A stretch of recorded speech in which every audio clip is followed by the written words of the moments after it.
s'est tarie. Quand les grenouilles vertes, par les roseaux couvertes, troublent l'air de leurs cris. Au fente des murailles, quand luisent les écailles, et les yeux du lézard, et que les taupes fouillent les prés où s'agenouillent les grands bœufs à l'écart, qu'il fait bon ne rien faire, libre de toute affaire, libre de tout souci, et sur la mousse tendre, nonchalamment s'étendre, ou demeurer assis, et suivre l'araignée, de lumière baignée, allant au bout d'un fil, à la branche d'un chêne, nouer la double chaîne de son réseau subtil, ou le duvet qui flotte et qu'un souffle ballotte, quand un grand ouragan, et la fourmi qui passe dans l'herbe et se ramasse des vivres pour un an, le papillon frivole qui de fleur en fleur vole, tel qu'un page galant, le puceron qui grimpe à l'odorant Olympe d'un brin d'herbe tremblant, et puis s'écouter vivre et feuilleter un livre et rêver au passé en évoquant les ombres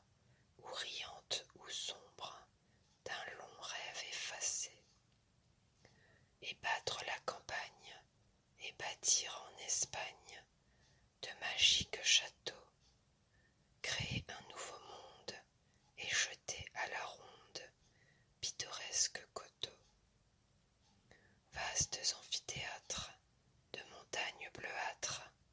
mer aux lames d'azur, ville monumentale, splendeur orientale, ciel éclatant et pur, jaillissante cascade, lumineuse arcade du palais d'Oberon, gigantesque portique, colonnades antiques, manoir de vieux barons, avec sa châtelaine qui regarde la plaine du sommet des donjons, avec son nain difforme, son pont-levis énorme, ses fossés pleins de joncs, et sa chapelle grise dont l'hirondelle frise au printemps les vitraux, ses 1000 cheminées de corbeaux couronnés et ses larges créneaux, et sur les hallebardes et les dagues des gardes un éclair de soleil, et dans la forêt sombre lévriers eut grand nombre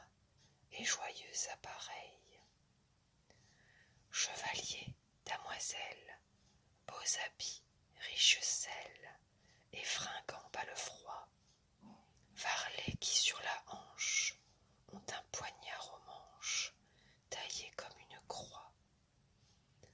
Voici le cerf rapide et la meute intrépide, à la lie, les corps bruyants résonnent, les pieds des chevaux donnent, et le cerf affaibli sort de l'étang qu'il trouble, l'ardeur des chiens redouble, il chancelle, il s'abat. Pauvre cerf, son corps saigne, la sueur à flots baigne son flanc meurtri qui bat.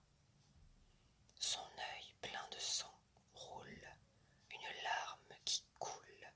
sans toucher ses vainqueurs. Ses membres froids s'allongent, et dans son col se plongent les couteaux des piqueurs. Et lorsque de ce rêve, qui jamais ne s'achève,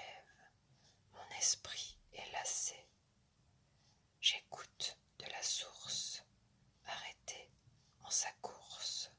gémir le flot glacé. Gazouillis